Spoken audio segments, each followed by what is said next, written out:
सुने सबक का उद्देश्य 84mm रॉकेट लॉन्चर मार्क 3 पर साइट लगाना और स्विच लेने का तरीका सिखाना है। उद्देश्य को एक बार और सुनो।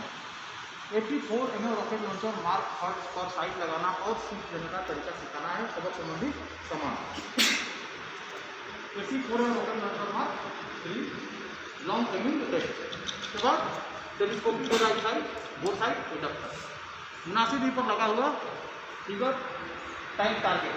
सबक में कठिन शब्दों को समझा देते हैं। इसी प्रकार से रोज रोज करते हुए पहुंचते लगाना अपना हथियार और सामान को खाते ग्राम को लिखा होगा। सबक तरतीब चले क्लास को समझने में आसानी और सबक को दो भागों में सिखाऊंगा। भाग 84 रॉकेट लॉन्चर मार्क 3 से इस्तेमाल होने वाले सभी प्रकार के साइटों के बारे में जानकारी। अब दो खड़े और भर्ती टाइम टारगेट या टारगेट के ऊपर स्विच लेने का तरीका। यहाँ तक किए गए बयान और कराने में किसी भी नहीं है सर। सवाल नहीं तो भागे 84mm रॉकेट लॉन्चर पर इस्तेमाल होने वाले सभी प्रकार के साइटों के बारे में जानकारी। 84mm रॉकेट लॉन्चर मार्क 3 पर 3 प्रकार के साइट और 1 प्रकार के एडप्टर का इस्तेमाल किया जाता है। सबसे पहले site telescopic site, open site, passive night sight और एक एडप्टर बोथ साइड एडप्टर। सबसे पहले बात करेंगे टेलीस्कोपिक साइट। नाम टेलीस्कोपिक साइट। जब एक फायर को दिन के समय अपनी काबिलियत और हथियार की एक्यूरेसी को बढ़ाना हो उस समय टेलीस्कोपिक साइट का इस्तेमाल किया जाता है। टेक्निकल डाटा वजन 800 gram, field of view 12 degree, magnification 3 गुना, जिसे फुटग्राम, objective class rubber, eyepiece rubber, eyepiece, elevation drum का लॉकिंग स्क्रू, स्लीपिंग स्केल का लॉकिंग स्क्रू, डिफ्लेक्शन ड्रम का लॉकिंग स्क्रू, डिफ्लेक्शन ड्रम का स्लीपिंग स्केल का लॉकिंग स्क्रू। इसके बाद टिम्बर, इसके बाद माउंट, पूरे पिकोटनी रेड, ये पूरे का नाम माउंट। उसके बाद रेंज सेटिंग नोब। हर कॉम्बिनेशन को फायर करने के लिए अलग अलग प्रकार के रेंज सेटिंग नोब का इस्तेमाल किया जाता है। इल्यूमिनेटिंग डिवाइस, जिसके अंदर में डंपिंग लिक्विड पैरालाइट लिक्विड इसके अंदर भरा हुआ होता है। इसके बाद रेंज इंडिकेटर, ये वाइट कलर का, जिससे हम रेंज लगाने में मदद करता है। लुमिनियस ग्रुप, एक एक्सल इसका फायर के लिए इस्तेमाल करते हैं और एक रेस्ट के लिए। उसके बाद साइड बार, प्लंजर का हुक। क्लियर है? इसे पूछने का नाम में किसी भी स्टूडेंट का कोई सवाल नहीं है सर। सवाल है तो सबसे पहले बात करेंगे रेंज।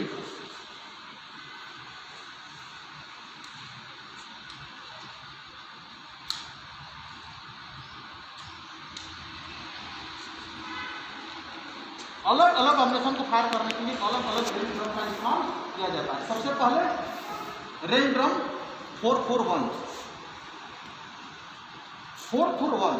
एचई और स्मोक राउंड फायर करने के लिए इस्तेमाल में लाया जाता है, जो 84mm रॉकेट लॉन्चर मार्क 3 के हर साइड के रेंज सेटिंग नोब के ऊपर में ग्रीन कलर से दर्शाया गया है। दिखाई दे रहा है, जिसके ऊपर 0 से लेकर 13 तक के हम जो है जो 1300 मीटर रेंज को जाहिर करता है। साथ ही 100 मीटर के बाद हर 50-50 मीटर पर रेंज लगाने की सुविधा दी गई है। क्लियर है? इससे क्या करेंगे? HE 441 HE राउंड और स्मोक राउंड फायर करने के इस्तेमाल में लाया जाता है।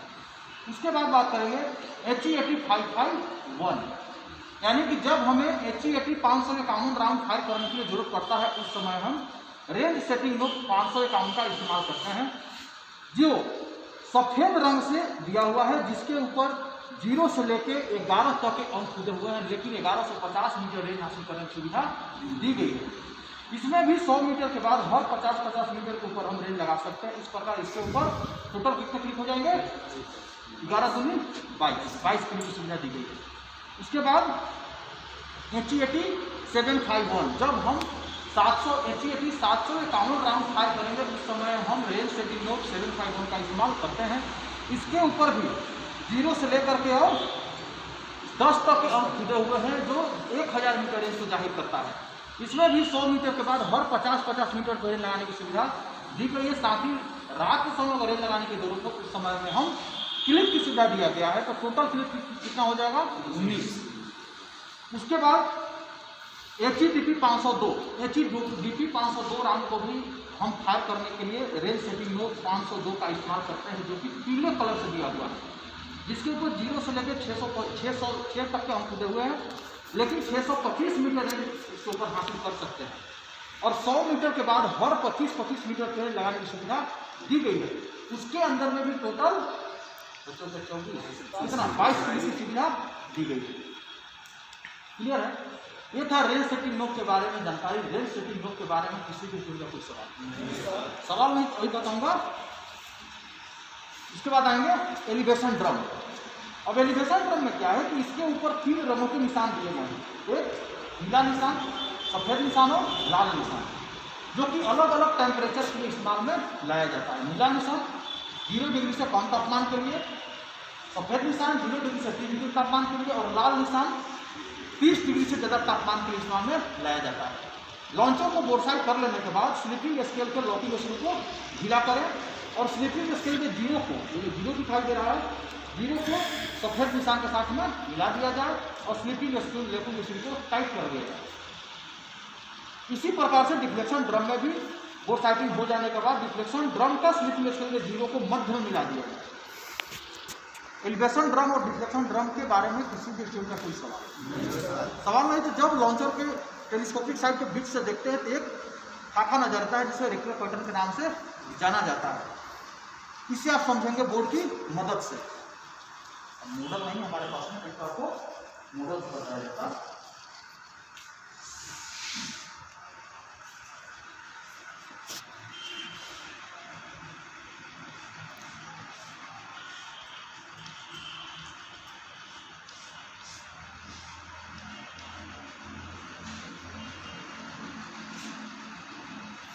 अब इस रेक्टल पैटर्न के अंदर में एक खड़ी लाइन और 2 बड़ी लाइन। खड़ी लाइन खड़े टाइम टारगेट पर शिफ्ट लेने के लिए, और बड़ी लाइन, तो ये बड़ी लाइन दिया हुआ है, ये लॉन्चर को हमवार करने के लिए इस्तेमाल में लाया जाता है। खड़ी लाइन का इस्तेमाल दूर से नज़दीक या नज़दीक से दूर जाने वाले टारगेट के ऊपर में भी हम इस्तेमाल कर सकते हैं। साथ ही इसके ऊपर अलग अलग प्रकार के डॉट्स दिए हुए हैं, छोटी लाइन, इससे बड़ी लाइन, एक और बड़ी लाइन, ये लाइन, ये लाइन। तो अलग अलग स्पीड से हरकत करने वाले रोटिंग टारगेट को या रोटिंग टारगेट को इंगेज करने के इस्तेमाल में लाया जाता है। ठीक है? तो रेक्टल पैटर्न के बारे में किसी भी विषय का कोई सवाल, विशेष जानकारी इसको हम लेसन नंबर, इसमें भाग नंबर 2 में बताएंगे। ठीक है?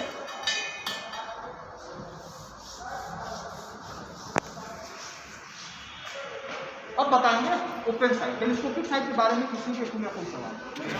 ऑनलाइन पर ही बताऊंगा ओपन साइड के बारे में जानकारी। ओपन साइड भी ऑर्डिनेंस फैक्ट्री से हथियार के ऊपर लगा हुआ होता है, जिसके 2 भाग होते हैं, फोर साइड और रियर साइड।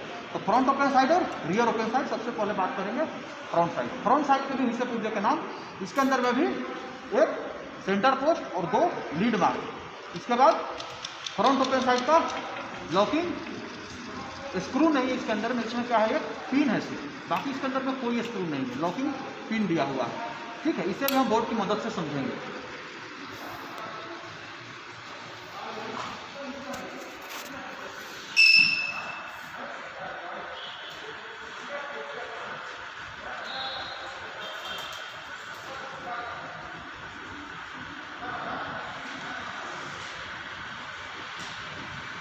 ठीक है?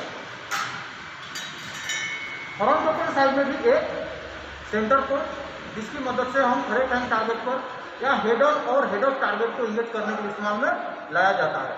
इसके बाद 2 बड़ी लाइन, जो कि अलग अलग स्पीड से हरकत करने वाले टाइम टारगेट या फिर नॉर्मल टारगेट के लिए इस्तेमाल में लाया जाता है। इसको फायर करने के लिए अगर हम HET राउंड का इस्तेमाल करते हैं तो इसका जो लीड मार्क दिया हुआ है, इसका अंदर वाला किनारा 15 किलोमीटर और बाहर वाला किनारा 30 किलोमीटर की रफ्तार से हरकत करने वाले टाइम टारगेट को इंगेज करने के लिए इस्तेमाल में लाया जाता है। कितना टाइम के लिए? 15 और 30। अगर आप HET की राउंड का इस्तेमाल कर रहे हैं तो उसके लिए 10 किलोमीटर और 20 किलोमीटर रफ्तार से हरकत करने वाले टारगेट को इंगेज करने के इस्तेमाल में लाया जाता है। कोई सवाल फोर साइड के बारे में?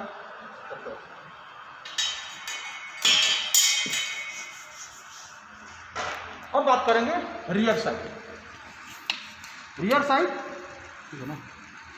रियर साइड में हिस्से पुर्जे के नाम, सबसे पहले एलिवेशन ड्रम, अपर्चर, इसके बाद इसके अंदर में एडजस्टिंग नट, इसके नीचे में अगर बोसाइटिंग करते हैं तो इसके लिए एक नट दिया होगा, दाहिने बाजू गलती करने के इस्तेमाल में लाया जाता है।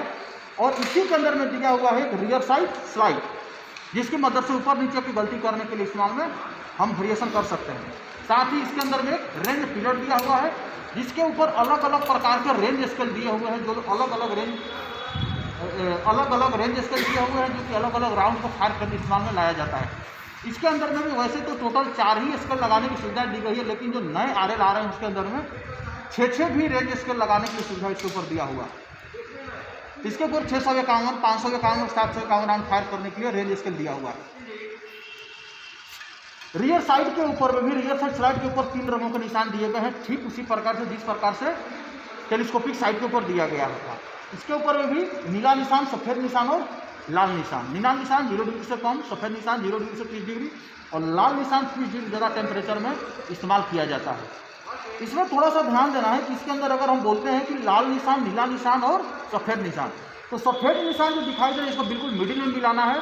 अगर नीला निशान देता है तो सफ़ेद निशान का नीचे वाला किनारा, सपोज अभी अगर आपको बोर्ड की मदद से मैं समझा देता हूँ, अगर इस प्रकार से एक है और एक ये इस प्रकार से एक है और बीच में इतना जो गैप दिया हुआ है, ये क्या है? सफ़ेद निशान। ये कौन सा है? लाल, नीला और सफ़ेद। तो अगर सफ़ेद का मल मिलाना है तो ये वाला किनारा, अगर नीला मिलाना है तो ये वाला किनारा और लाल मिलाना है तो ये वाला किनारा, ना कि ये वाला किनारा। समझ गए? अरे समझे? ठीक है। तो रियर साइड के में किसी भी स्टूडेंट का कोई सवाल नहीं, तो जब रियर ओपन साइड का इस्तेमाल नहीं किया जा रहा तो ओपन साइड को बैरल के साथ में इस प्रकार से बैठा दिया। ठीक है। अब बताऊंगा पैसिव नाइट साइड, जो कि हमारे पास में अभी अवेलेबल नहीं है, तो नॉर्मल उसका टेक्निकल डाटा आपको बता देता हूँ। पैसिव नाइट साइड का वजन है 1.5 kg। उसके बाद मैग्नीफिकेशन 5.5 व्यू कितना? 6 डिग्री। ठीक है। ऑपरेटिंग टेम्परेचर -30 डिग्री से लेकर के और 45 डिग्री, स्टोरेज टेम्परेचर -40 से 70 डिग्री। काम करने का साधन काम करता है हाई क्लियरेंस नीड्स mm। इसके अंदर ऑपरेट करने के लिए 1.25 वोल्ट का रिचार्जेबल बैटरी सेल का इस्तेमाल किया जाता है, लेकिन अगर आपके पास रिचार्जेबल सेल नहीं है तो 1.5 वोल्ट का नॉर्मल जो डॉट में इस्तेमाल करते हैं उसका भी इस्तेमाल करके काम चला सकते हैं। इसके अंदर में एक इमेज इंटेंसिफिकेशन ट्यूब होता है 2nd जनरेशन का, ठीक है, जिसका लाइफ होता है 10,000 घंटा। 10,000 घंटा काम करने के बाद उसका ट्यूब को बदली करने की जरूरत पड़ता है।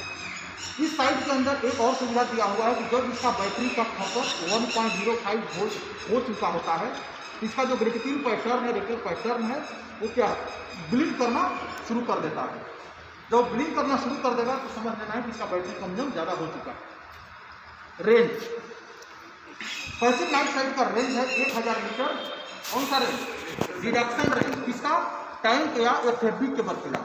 और उसका एंगेजमेंट रेंज बोलिए या फिर रिकॉग्नाइज रेंज बोलिए तो 700 मीटर टैंक के लिए और FFB के लिए। क्लियर है? इसका भी ग्रेटिकिंग पैटर्न या रेशनल पैटर्न से इसी प्रकार से होता है, लेकिन थोड़ा सा डिफरेंस है और इसकी मदद से हम रेंज एस्टिमेशन भी कर सकते हैं।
ठीक है।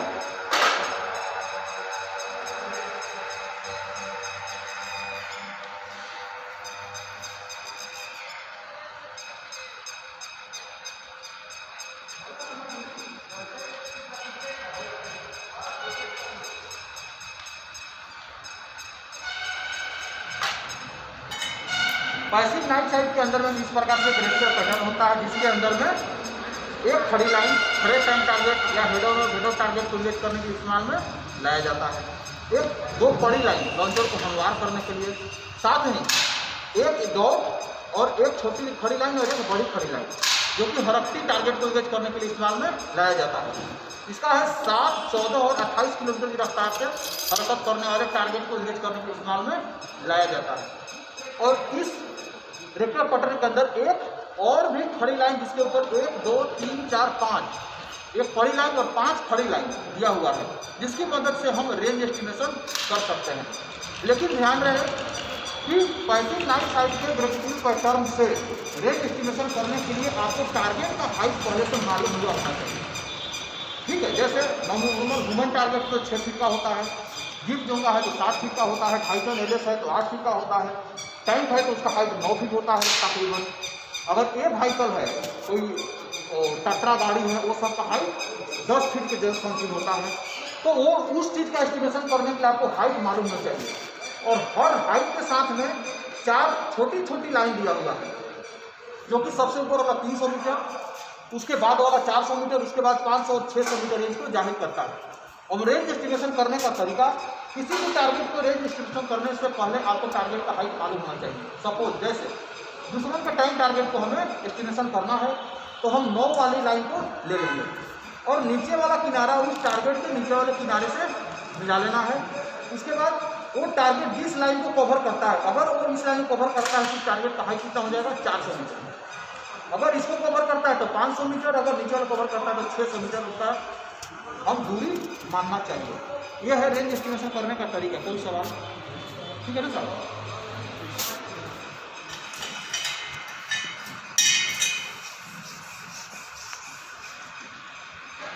अब साइट को लगाने का तरीका, किस प्रकार लॉन्चर को हम फिट करेंगे। तो चाहे टेलीस्कोपिक साइट हो या फिर नाइट साइट हो, दोनों ही कब माउंटिंग जो ब्रैकेट है बिल्कुल सेम का सेम आता है, कोई भी अंतर नहीं है। इसको भी यहाँ से थ्रिमर से अनलॉक करना है, इसको बाहर निकालना है और PNS को लगाना है, या PNS के माउंट को तुरंत भी टेलीस्कोपिक साइट को लगा सकते हैं। तो इसको लगाने के लिए सबसे पहले क्या करना है कि साइट को इस प्रकार से लाना है और साइज बार को मैं दोनों को इसलिए एक बार बताया कि दोनों का सेम तरीका, कोई अंतर नहीं है। तो दोनों को साइड बार को क्या करना है कि इस प्रकार से ब्रैकेट के ऊपर में रख देना है। रख दिया, उसके बाद अंगूठे की मदद से नीचे की तरफ प्लंजर को दबाना है और 4 अंगुलियों को बाहर चारों तरफ पुश करना है और यकीन करना है कि साइड सही तरीके से बैठ गया है। तब टेलीस्कोपिक डे लाइट साइट या पैसिव नाइट साइट को लगाने का तरीका सेम है, कोई भी अंतर इसमें नहीं है। लेकिन ध्यान रहे कि जब भी आप टेलीस्कोपिक साइट या नाइट साइट का इस्तेमाल करते हैं तो ये 4 साइड खड़ा नहीं होना चाहिए, नहीं तो सीट में बाधाएँ पड़ सकती है। क्लियर है? ये रेंज कोचिंग में भी ध्यान रखना है। अब उतारने के लिए उसी प्रकार से अंगूठे से प्लंजर को दबाना है और साइड को बाहर अंदर से बाहर तरफ खींचना है और ऊपर तरफ निकालना है। बहुत लोगों को मैं देखता हूँ कि साइड लगाने में पूरा बॉडी और शरीर का ताकत नहीं लगाना है, इसके ऊपर दिमाग लगाना है। इसको आराम से रखना है, इसको प्लंजर को दबाना है और अंदर की तरफ थोड़ा सा पुश कर देना। ऐसे किया और पुश कर दिया और यकीन कर लेना सही है। एक चीज़ और भी इसके अंदर मैं बताता हूँ, इसके अंदर में एक वैक्यूम स्क्रू दिया हुआ होता है। ठीक है, ये जो लाल कलर से दिया हुआ है इसके अंदर एक वैक्यूम स्क्रू होता है जिसके अंदर नाइट्रोजन गैस भरा जाता है। इसका काम क्या है कि अति सर्द इलाका में या सर्दी के कारण ठंड के समय में इसके अंदर में भाप जम जाता है। ठीक है, और इसके अंदर में जो ऑब्जेक्टिव ग्लास होता है उसके ऊपर भाप जाकर के बैठ जाता है, मतलब नमी के कारण इसके अंदर में नमी हुआ। और गर्मी के दिन में क्या हुआ, गर्म जब मौसम होता है तो जो भाप अंदर में रहता है नमी क्या करता है, शीशे के ऊपर जाकर के बैठ जाता है। उसको सुखाने के लिए इसके अंदर नाइट्रोजन गैस भरा जाता है। अगर पलटन में आप 4-300 का ड्यूटी किए होंगे तो उसमें हम बताते हैं कहाँ ले जाना है, नाइट्रोजन गैस भराना है। इसीलिए इसके अंदर वैक्यूम स्क्रू दिया, इसे खोलकर गैस भर करके इसको बंद कर दिया जाता है, वर्षों में किया जाता है।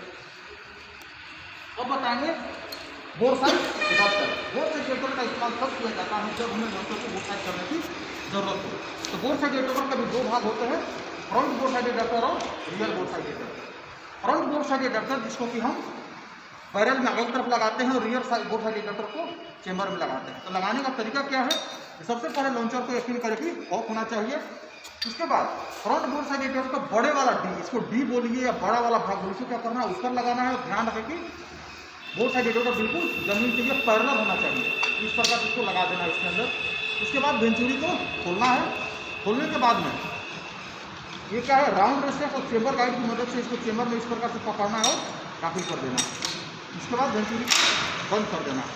अब इसके अंदर क्या स्विच लाने के लिए वेंचुरी का जो रियर साइड है, बोर्ड साइड एडेप्टर है, उसको मध्य वाले और फोर साइड को मिला करके बोर्ड साइड करने के लिए इस्तेमाल में लाया जा सकता है।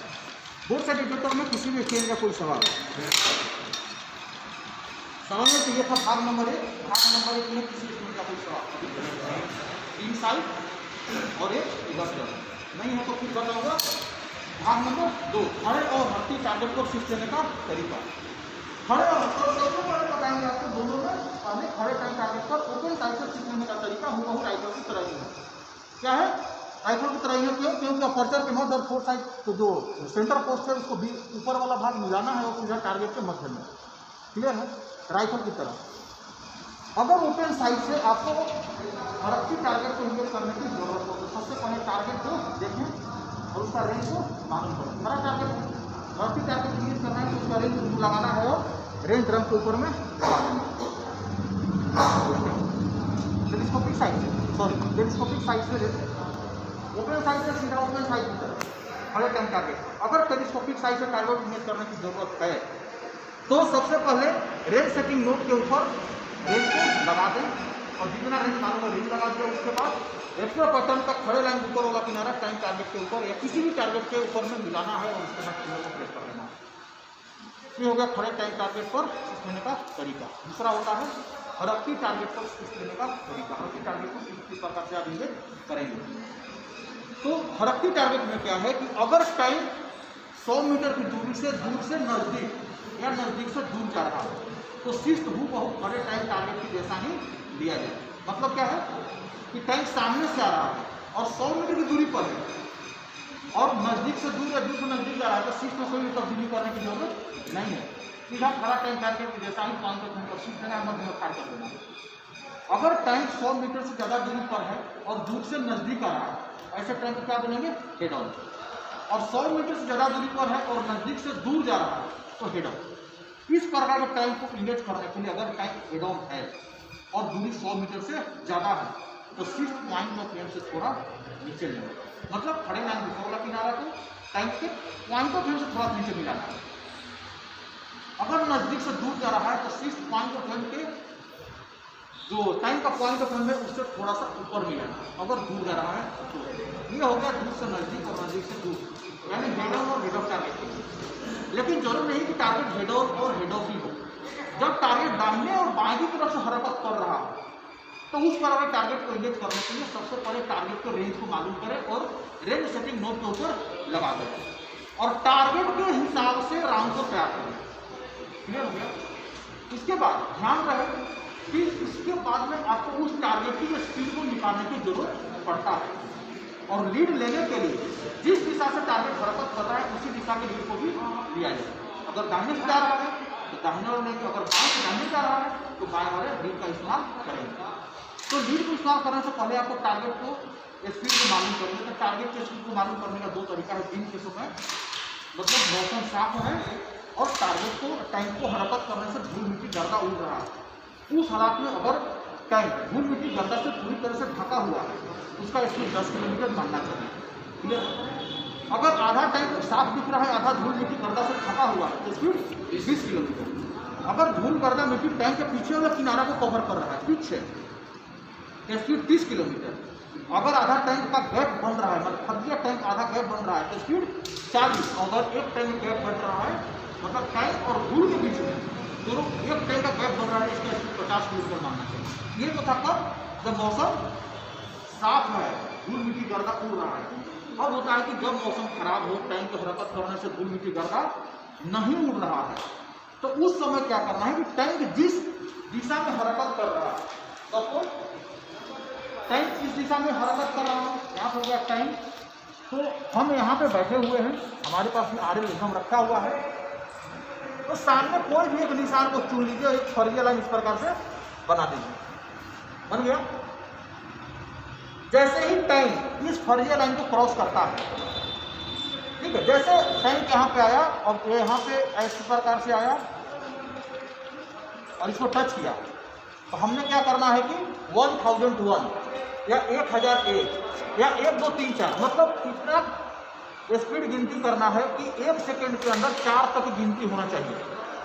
तो बेसिक लॉजिक ये कि 1 सेकंड पूरा करने के लिए 1001 अगर गिनती करेंगे तो उसको ये माना जाता है कि 1 सेकंड पूरा हो जाता है। ठीक है, तो इस प्रकार से जैसे एक टाइम का आगे वाला भाग इस फर्जी लाइन में क्रॉस करता है तो 1001 गिनती करना है, और 1001 गिनती करने से अगर टैंक इस फर्जी लाइन को 1/4 भाग क्रॉस करता है तो उसका स्पीड 10 किलोमीटर, अगर आधा क्रॉस करता है तो स्पीड 20 किलोमीटर, अगर 3/4 भाग क्रॉस करता है तो स्पीड 30 किलोमीटर, अगर पीछे वाला पूरा क्रॉस कर जाता है तो 40 किलोमीटर, अगर 1/4 टैंक का गैप बच जाता है तो स्पीड 50 किलोमीटर प्रति घंटा मानना चाहिए अगर मौसम खराब है तो स्पीड मालूम करने के लिए 2 तरीका है। इसमें कोई सवाल? पांडे बहुत सो रहे हैं, कोई सवाल नहीं तो अब बात करते हैं हमें टारगेट को इमेज कैसे करना है। ध्यान रहे जिस दिशा से टारगेट हरकत कर रहा है उसी तरह के को दिया जाए। अब यहाँ मॉडल नहीं है इसलिए हम इसके बारे में नहीं बताएंगे, इसको हम समझेंगे बोर्ड पर एक न्यूमेरिकल की मदद से समझ लेंगे। तो न्यूमेरिकल की मदद से सबसे पहला हमें क्या करना है कि एक रेंज मालूम करना है। रेंज हमने मालूम कर लिया कि 400 मीटर रेंज है और स्पीड हमने मान लिया कि 30 किलोमीटर। टाइम का स्पीड कितना है? 30 किलोमीटर प्रति घंटा, और दिशा दाहिने से बाएं। ठीक है, अगर इस प्रकार से इतना चीज आपने मैंने जो बताया, सबसे पहले क्या करना है, इसका रेंज मालूम करना है, रेंज सेटिंग लोग के ऊपर लगा देना है, दिशा मालूम करना है कि हरकत कर रहा है। अब इसको करने के लिए हमने क्या करेंगे, इंगेज करने के लिए हमारा रेक्टल पैटर्न हो गया।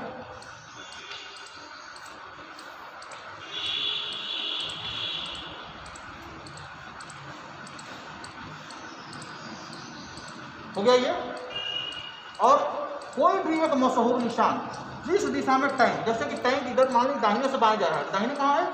इस दिशा में। यहाँ पर आप चाहेंगे तो टैंक बना भी सकते हैं या नहीं भी बना सकते हैं, मर्जी आपका है, कोई जरूरत भी नहीं है। लेकिन ये सिंबल देना बहुत जरूरी है, यहाँ पर लिखना है टैंक। ठीक है, टैंक इधर से हरकत कर रहा है और हमने क्या करना है कि अब उधर से हरकत कर रहा है तो 30 किलोमीटर कौन सा है? 5, 10, 20 और 30। ये इसको क्या करना है कि लॉन्चर को इस निशान के ऊपर में फिक्स कर लेना है, लेके बैठ जाना है उस निशान के ऊपर। ठीक है, अब उस निशान के ऊपर बैठना, जैसे ही टारगेट का मध्य यानी कि टैंक का मध्य इस निशान के इस लाइन के ऊपर पहुंचता है, उस समय ट्रिगर को प्रेस कर देना है और टैंक अपने लीड के ऊपर बर्बाद हो जाएगा। ठीक है, तो यहाँ पर क्या करना है, एक फिगर ऐसे बना देना है इस प्रकार से, टैंक अपने टारगेट पे बर्बाद। इसमें क्या है, शीर्ष की लाइन और बर्बाद की लाइन दोनों सेम का सेम होगा, रेंज लिख देना 400 मीटर।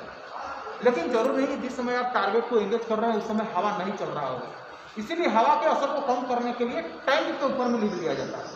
ठीक है, तो उसके लिए क्या है, आपको हवा का लीड टेबल याद होना चाहिए। हर ऑर्गेनाइजेशन का हवा का असर अलग अलग है। जैसे अगर हमने HET 751 की बात करें, HET 751 की बात करते हैं तो उसका 400 मीटर रेंज के ऊपर और सेकेंड स्टेज, तो अब यहाँ पे लिखेंगे हवा। हवा का दिशा मतलब है बाएं से दाहिने कर दीजिए, और स्टेज क्या है? थर्ड। इसका कितना है लीड टेबल थर्ड का?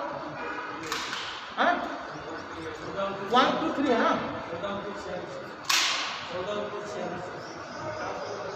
400 मीटर कितना है? 1.38। ठीक है, तो इसमें क्या है, लीड कितना हो जाएगा?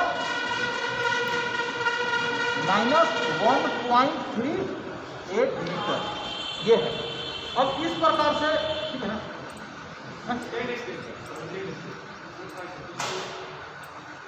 Second stage.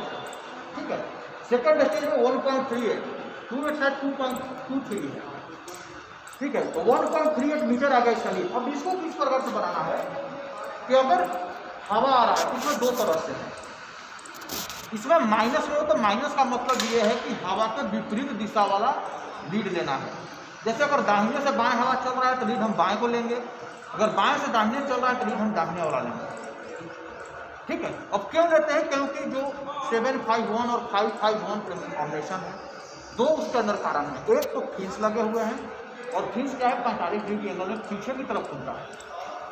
दूसरा कारण है इसके अंदर में रॉकेट मोटर चार्ज लगा हुआ है जो कि बीच में रफ्तार को प्रोजेक्टाइल को बढ़ाता है, जिसके ऊपर से इसका जो प्रोजेक्टाइल है हवा के विपरीत दिशा को जाता है।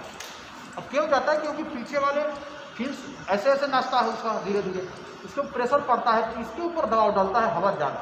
अब जैसे पीछे वाले भाग का दबाव डालेंगे तो जो प्रोजेक्टाइल का आगे वाला किनारा वो कहाँ जाएगा? अपोजिट दिशा में जाएगा, इसीलिए उसमें माइनस होता है। ठीक है, अब इसका बात करते हैं। यहाँ तक कहानी आपका सेम रहेगा। हमने यहाँ से लिया और इसको क्या करेंगे, हम फिक्स कर दिया आरएल को। अब फिक्स करने के बाद हमेशा ये देखना है कि सही चित्र बनाने के लिए यहाँ पर एक प्लस का निशान बना लेना चाहिए। अब ये जो प्लस का निशान बनता है ये क्या होता है? सिस्ट की लाइन। इसको क्या मानेंगे हम? सिस्ट की लाइन। अब सिस्ट की लाइन बर्बाद की लाइन से अगर दाहिने से बाएं से दाहिने चल रहा है हवा, यहाँ लिखना है हवा, तो लीड कहाँ का लेंगे? उस तरफ वाला, मध्य से दाहिने का लीड दाहिने तरफ लेंगे, यानी कि सिस्ट का लाइन क्या होगा? दाहिने हो जाएगा और बर्बाद का लाइन कहाँ होगा? बाएं होगा। और दोनों के बीच का कितना हो जाएगा? 1.38 मीटर। ये जो गैप बना ये कितना बना? 1.38 मीटर। अब इसको मध्य में रखते हुए क्या करना है कि इस प्रकार से टैंक बना देना है। ठीक है, और ये क्या हो जाएगा? बर्बाद की लाइन। ये हो जाएगा आपका सिस्ट की लाइन और ये हो जाएगा बर्बाद की लाइन। ये दोनों के बीच का जो दूरी है कितना हो जाएगा? 400 मीटर। ठीक है, अब इसके अंदर में क्या है, थोड़ा सा ये फिक्स बना देना है 5, 10, 20, 30, 40 जो भी है। अगर इसी में आपने HEDP का इस्तेमाल करना है तो कोई दिक्कत नहीं है, इधर से हवा चल रहा है डीप उधर का ले लेना है, बाकी सब सेम। लेकिन अगर हेड ऑन और हेड ऑफ टारगेट इमेज करने की जरूरत पड़ता है तो उसके लिए फीवर थोड़ा सा चेंज हो जाएगा। सपोज इसी सवाल को हम क्या करेंगे, सिर्फ क्या करेंगे 12 बजे से 6 बजे लाइन में कर दीजिए, या आपके सामने से आ रहा है तो हम क्या दिशा हेड ऑन मान लीजिए इसको। तो इसको बनाने के लिए भी कोई दिक्कत नहीं है, उसी प्रकार से बनाना है इसको। थोड़ा फिगर उल्टा पलटा बन रहा है तो उसको ज़्यादा माइंड नहीं करना, ठीक है, ऐसे बनाना है। और यहाँ पे क्या है, टैंक इस प्रकार से बनाना है, टैंक का सिंबल ऐसे बनाना है। और इसके ऊपर में भी ये एक प्लस को बनाना है। और अगर हवा कहाँ से चल रहा है, बाएं से दाहिने, तो लीड कहाँ पे लेंगे, दाहिने की तरफ। तो हमने सिस्ट कहाँ पे लेना है, इसके ऊपर, और ये क्या हो जाएगा, बर्बाद की लाइन। समझ गए? लेकिन इसमें लिखेंगे क्या, नीचे में जो 4-5 पॉइंट लिखते हैं कि हेड ऑन टारगेट सिस्ट पॉइंट ऑफ एम से थोड़ा नीचे लिया, बाकी वही 80 राउंड का इस्तेमाल, 751 रेंज से किलो, वाइड रेंज स्केप रेंज 400। ठीक है, हवा की स्पीड को टैंक के ऊपर में ले लिया। टैंक की स्पीड से कोई हमको लेना देना नहीं है, क्योंकि टैंक हमारे सामने से आ रहा है, टैंक अपने पॉइंट ऑफ व्यू पर बर्बाद होगा।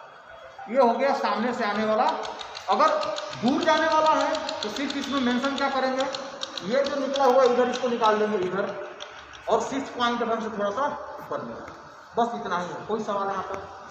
सवाल नहीं है ना? सवाल नहीं तो क्लास 7 पर 5 मिनट के लिए लाइन को अभी बताऊंगा 84 रेफरेंस मार्क 3 को बोर्ड साइड करने का तरीका।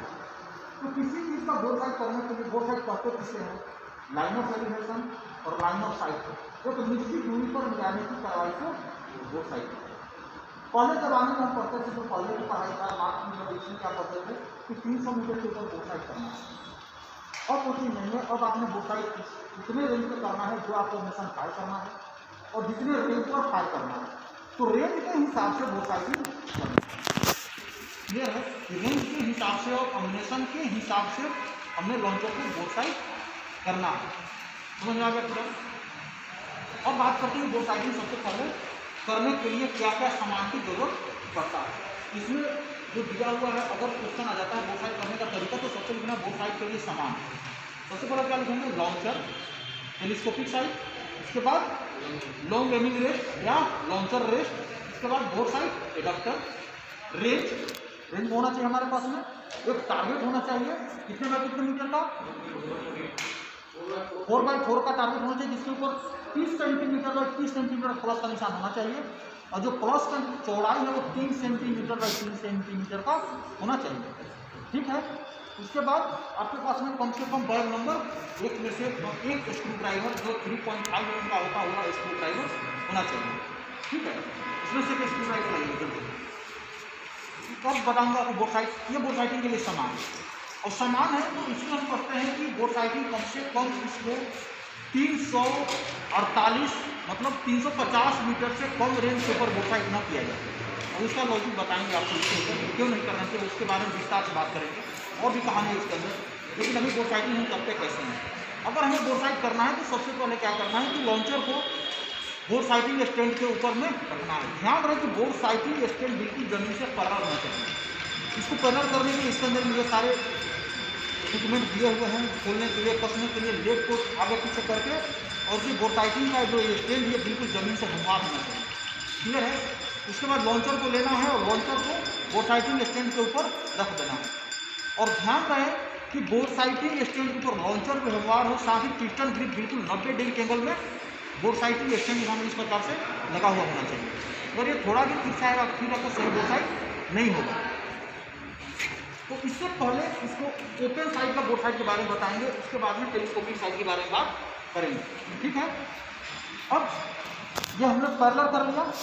ठीक है, उसके बाद इसके अंदर में बोट साइड एडेप्टर का इस्तेमाल करना है। फ्रंट बोट साइड एडेप्टर को बैरल के आगे मॉडल के ऊपर लगा देना है। उसके बाद लॉन्चर को ऑफ करना है और वेंचुरी को खोलना है, और रियर बोट साइड एडेप्टर को चेंबर के अंदर में दाखिल कर को बंद कर देना है। क्लियर है।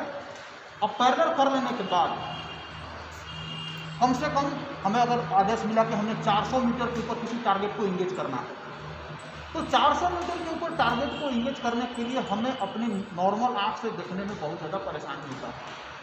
ठीक है, लेकिन अभी हम मान रहे हैं कि 400 मीटर में हम बोट साइड कर रहे हैं ओपन साइड को, हमारे पास में कोई भी एक्स्ट्रा इक्विपमेंट नहीं है, लेकिन हम 400 मीटर तक कर सकते हैं। करना मुश्किल है लेकिन कर लेंगे 400 मीटर। तो 400 मीटर करने के लिए हम क्या करेंगे, वेंचुरी के रास्ते से जो हमने 400 मीटर के ऊपर टारगेट लगा रखा है उसके जो प्लस के निशान है उसके ऊपर लाइन ऑफ एलिवेशन को मिला देना है। सपोज यहाँ से मैंने देखा और यहाँ से हमने इसको रकत दे करके मिला दिया, तो हमारा लाइन ऑफ एलिवेशन से 400 मीटर के ऊपर मिल गया, लेकिन लाइन ऑफ साइट अभी नहीं मिला हुआ। तो लाइन ऑफ साइट को मिलाने के लिए इस प्रकार से फ्रंट फोर साइड को खड़ा करना है और रियर साइड को भी खड़ा करना है, और बिना लॉन्चर को हरकत किए यहाँ से हमने इस प्रकार से साइड को लाइन ऑफ साइड को चेक करना है। अगर लाइन ऑफ साइड प्लस के निशान पर मिल रहा है तो दूसरा सही, नहीं मिल रहा है तो दाहिने बाएं की गलती को दूर करने के लिए इस प्रकार से स्क्रू ड्राइवर की मदद से यहाँ पर एक स्क्रू दिया हुआ दिखाई दिया, इसको क्या करेंगे, थोड़ा सा इसे ढीला करेंगे, ढीला किया, इसके बाद में थोड़ा इसको दाहिने बाएं का हरकत देंगे इस प्रकार से, और दाहिने बाएं की गलती को दूर करेंगे। जब ही दाहिने बाएं की हरकत देते हुए उस लाइन से मतलब प्लस में पैरेलल हो रहा है, इसको क्या करेंगे कि हम टाइट कर देंगे, क्लियर हो गया टाइट। उसके बाद ऊपर नीचे की गलती को दूर करने के लिए हम रेड रंग को पकड़ना है, और यहाँ से क्या ऊपर नीचे का हरकत देते हुए इसको क्या करेंगे, अपने सीट को लाइन ऑफ एलिवेशन जो प्लस करते हैं उसके साथ मिला देना, मिल गया। उसके बाद ये मिल जाने के बाद rear side slide blocking screw को इस प्रकार से ढीला करना, इसको ढीला कर दिया। इसके बाद रियर साइड स्लाइड के क्रॉस के निशान को सीधे साथ में मिला देना है, और फिर rear side slide blocking screw को इस प्रकार से टाइट कर देना है। यहाँ पर ओपन साइड का बोथ साइड हो गया। कोई सवाल है यहाँ पर, क्लियर है डाउट? अच्छा, एक चीज़ सर जो आप कह रहे थे दाहिने और बाएं का करेक्शन देते हैं इस वाले स्क्रू से। हाँ सर, ठीक है, डिफ्लेक्शन ड्रम से हम लोग ऊपर नीचे ऊपर नीचे करेंगे। लेकिन ये तीसरा स्क्रू जब आप बता रहे थे तो इस साइड वाला, ये हाँ ये इसका क्या बताया था आपको? इसको हमने 0 से लगाना है, अच्छा, जीरो पे क्योंकि सेट 0 रेंज। अब अगर हमने फायर करना है 300 मीटर के ऊपर, हम क्या करेंगे, 300 मीटर का रेंज लगाना है, उतना एलिवेशन हो जाएगा, फिर हम फायर करेंगे। क्योंकि हमने अभी फायर नहीं करना है, हमने सिर्फ क्या है, लाइन को मिलाना है। तो लाइन आपका सेम रहेगा, लेकिन रेंज हासिल करने के लिए सिर्फ क्या है, एंगल देना है बैरल के ऊपर, ताकि हमारा राउंड उस टारगेट के ऊपर हिट करे। रेंज क्या चीज़ है, सिर्फ एंगल देता है। आप 100 मीटर फायर करेंगे, गोली की लाइन सेम होता है, मतलब अगर दाहिने बाएं नहीं जाएगा, उसी लाइन से नीचे या ऊपर। अगर हमने मान लीजिए कि 400 मीटर फायर करना है और हम 0 मीटर फायर करेंगे लगाकर, तो टारगेट 6 मीटर हाइट के ऊपर, तो 6 मीटर से नीचे की तरफ गोली जाएगा उसी लाइन पर। और जैसे एलिवेशन देंगे, थोड़ा सा रेंज लगाएंगे तो उसी एलिवेशन ले लेता है, बस इतना ही अंतर। 100 मीटर में फायर करते हैं तो गोली हमारा क्या है, उसी लाइन पर जाता है। अगर हम 700 मीटर को टारगेट इंगेज करना है, 100 मीटर साइड लगा फायर करेंगे, तो गोली क्या है, पॉइंट ऑफ व्यू से नीचे से क्रॉस करेगा, लेकिन लाइन क्या होगा, उसी लाइन से नीचे, टारगेट की लाइन से नीचे, मतलब सही जगह पे नहीं आएगा। तभी तो हम पढ़ते हैं side range 400, ground range 200, ground range 200, side range 400, side range 200, ground range 100, 300, 400, वो चीज़ क्लियर है। ये वो साइड, ये हो गया ओपन साइड। अब बताएंगे टेलीस्कोपिक साइड के बारे में। अब टेलीस्कोपिक साइड में क्या है, सबसे पहले साइड को इस प्रकार से इसके ऊपर माउंट कर लेना हो गया। अब इसको माउंट करने के लिए बाद यहाँ तक कार्रवाई सेम करना है, लाइन ऑफ एलिवेशन को प्लस के निशान पर मिला दिया। मिलाने के बाद में हमने क्या करना है, सबसे पहले स्लिपिंग स्केल लॉकिंग स्क्रू, कौन सा, ये स्क्रू, स्लिपिंग स्केल नहीं, ये एलिवेशन ड्रम लॉकिंग स्क्रू को ढीला करना है। इसको हमने ढीला करना है। इससे पहले ध्यान रखें कि अगर करेक्शन देने की जरूरत नहीं है, एक बार शीश को चेक कर लो। चेक करने से हमको मालूम चल गया कि दाहिने बाएं ऊपर नीचे का हरकत देना जरूरी है। अभी हमारा जो खड़ा लाइन है वो प्लस के निशान से नहीं मिल रहा है, तो हमने क्या करना है कि एलिवेशन ड्रम के लॉकिंग स्क्रू को इस प्रकार से ढीला करना है। ढीला कर दिया है,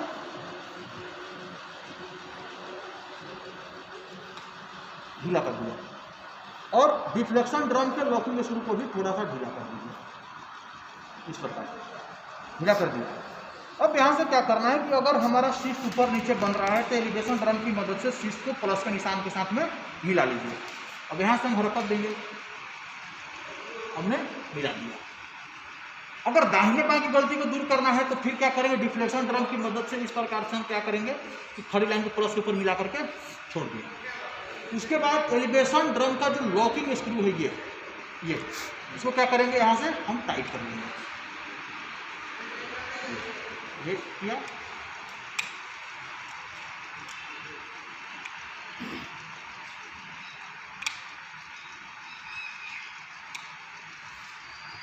इसको टाइट कर लिया और फिर डिफ्लेक्शन ड्रम के लॉकिंग स्क्रू को भी इस प्रकार से टाइट कर लिया। टाइट हो गया। उसके बाद ये कार्रवाई करने के बाद स्लिपिंग स्केल के लॉकिंग स्क्रू को ढीला करना है। यहाँ से इसको ढीला कर दिया और स्लिपिंग स्केल के जीरो को इसको क्या करेंगे, जैसे ढीला करेंगे तो ये जो स्लिपिंग स्केल है ये क्या है, रोटेशन होना शुरू हो जाएगा। इस प्रकार से इसको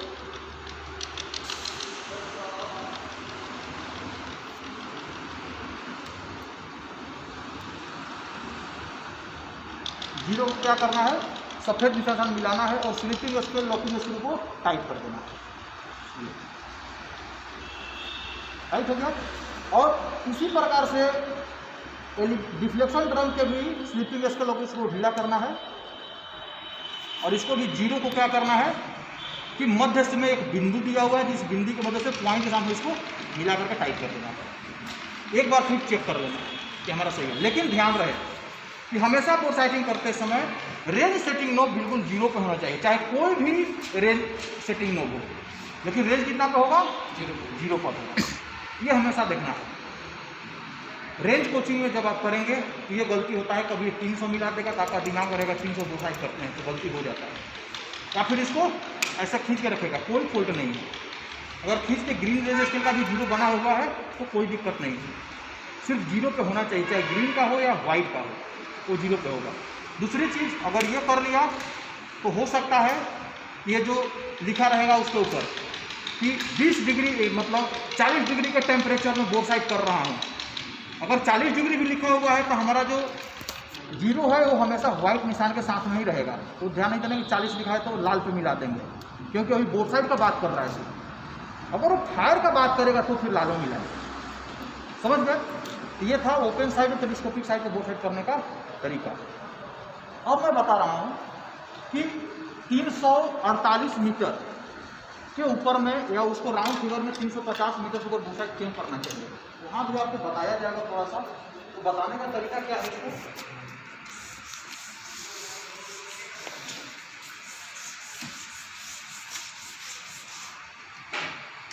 अब देखिए इसके अंदर में क्या है कि लाइन ऑफ साइट और लाइन ऑफ एलिवेशन के बीच दूरी कितना है, 12 सेंटीमीटर। कितना है?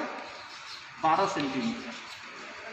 ठीक है, तब हमें मिलता हुआ नजर कहाँ तक आएगा। अगर उससे कम रेंज पे अगर मिला रहे हैं तो कोई दिक्कत नहीं है, हम कर सकते हैं बोर साइड। अगर बोल रहा है 300 मीटर बोर साइड कीजिए तो 300 मीटर भी कर सकते हैं। लेकिन अगर नॉर्मल हालात में हमने बोर साइड करना है तो 350 मीटर तक भी बोर साइड कर सकते हैं, वहाँ तक। अगर हमने फायर करना है 300 पे ही तो हम क्या करेंगे कि हम 300 मीटर के ऊपर बोर साइड कर लेंगे, कोई दिक्कत नहीं इससे। लेकिन एक स्लाइड वहाँ पे भी चलता है कि आयरन ओरिजिनेशन के बारे में। हमारा यहाँ पे क्षमता क्या है कि अगर 1 मीटर की दूरी पर किसी दो निशान के बीच की दूरी 0.35 mm है तो जो चीज़ है वो क्या है, एक नज़र आता है। ठीक है, तो इसका अब एक नज़र आने का मतलब है कि अगर ये दो चीज़ का दूरी 12 सेंटीमीटर है तो इसको दोनों को एक नज़र आने के लिए डिस्टेंस कितना दूर होना चाहिए। हम क्या करते हैं, काम वही करते हैं ना कि हमारे एक निश्चित दूरी पर लाइन ऑफ एलिवेशन और लाइन ऑफ साइट मिल जाए। तो मिलेगा तब जब हम उसको मिलाना चाहेंगे। तो उसको मिलने के लिए आयोलेशन भी हमारा वही है। दोनों वहाँ की क्षमता क्या है हम जैसे देखते हैं तो कैसे वो एक दिखेगा, उस चीज़ को एक्सपेरिमेंट करने के लिए हम रेंज निकाल लेते हैं। तो उसके लिए क्या करेंगे कि 1 मीटर के लिए कितना है 0.35 mm। ठीक है, मतलब 0.35 mm के लिए कितना रेंज चाहिए, 1 मीटर। ठीक है, अब यहाँ पर लिखना है कि चूंकि 0.35 mm के लिए रेंज कितना चाहिए, 1 मीटर। तो 12 सेंटीमीटर के लिए अगर mm में कन्वर्ट करेंगे तो 1200 mm हो जाएगा। तो 1200 mm के लिए कितना हो जाएगा, 1/35 गुना 1200 mm। फिर और 2 गुना आ जाएगा, पॉइंट हटाएंगे तो चलिए इसको कर दीजिए पॉइंट में, तो निकालिए 35 में 1,20,000 से डिवाइड कर दीजिए, कितना आ गया साहब है, मोबाइल से मारिए। 35 की 75 से मतलब 348 पॉइंट कुछ आता है। तो उसको अब 350 मीटर इसलिए करते हैं कि हमें उस रेंज के ऊपर जैसे देखने का मतलब क्या है, जब जैसे मैं यहाँ से देख रहा हूँ तो दोनों अलग अलग दिख रहा है। लेकिन 350 मीटर से अगर मैं इसको देखूंगा तो दोनों का दोनों जो है एक दिखेगा, इसीलिए इस रेंज का है।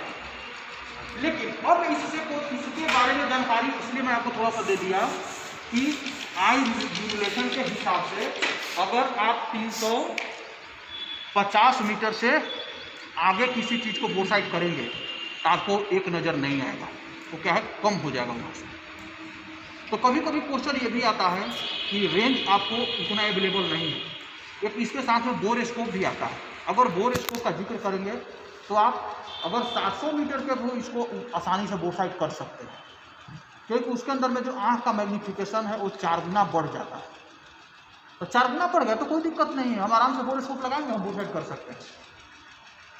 कभी कभी क्वेश्चन आ जाता है कि आपको 600 मीटर के ऊपर बोर साइड करना है लेकिन रेंज अवेलेबल नहीं है, आपके पास में मात्र 300 मीटर का रेंज है या 200 मीटर का रेंज है, तो आप उसका सही बोर साइड करें।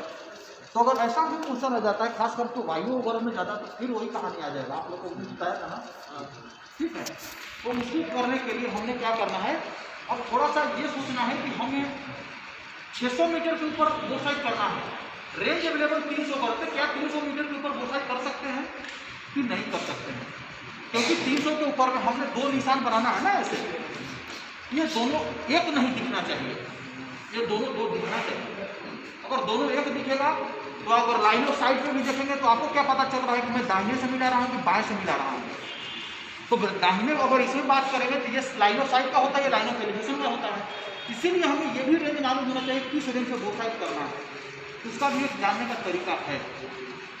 आपको बताया क्लियर नहीं?